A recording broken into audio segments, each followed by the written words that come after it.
crazy, expensive sport that everyone's suddenly obsessed with. Lewis Hamilton! Verstappen holds it! It's done! But it's also a look at the bigger question here.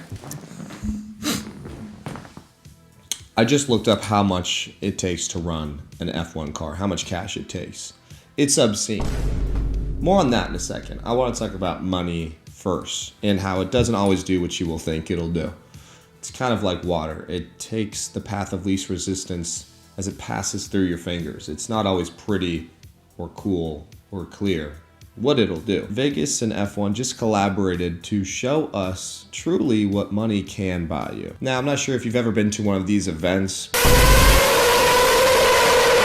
It's just an attack on the senses, most notably the noise. On paper, sitting in the stands at one of these events sounds pretty cool, but it's painstakingly deafening in person.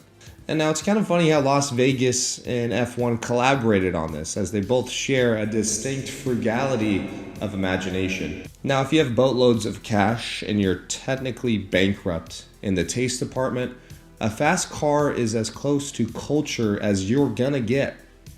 It's easy to brag about your $1 million Ferrari rather than talk about the Mona Lisa or culture in general.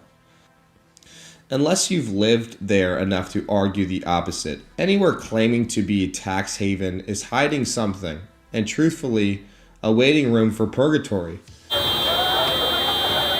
Vegas is a collection of wanderers, wasters, drifters, and self-delusionists. And more recently, almost every popular sport known to man. And to bring F1 into the picture was just poetry in motion, a billboard for vanity, if you will.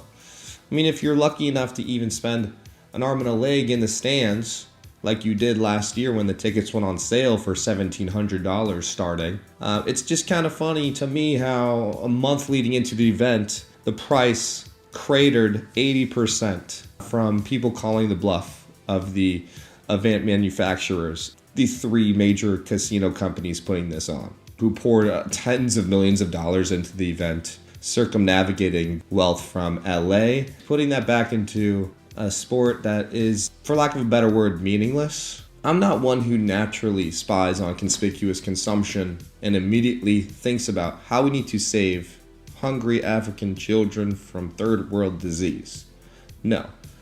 But Vegas F1 is bulimic consumption on a psychotic level. To make these little plastic cars go round and round and round on a track, for each car it's $150 million. That's staggering, embarrassing. And every 3 laps they gotta fix their car because it breaks down.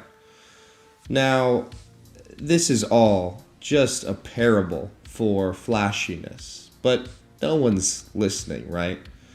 And they couldn't hear even if they could, because the roar of selfishness and greed, addiction, and pointless stupidity has reached concrete splitting levels.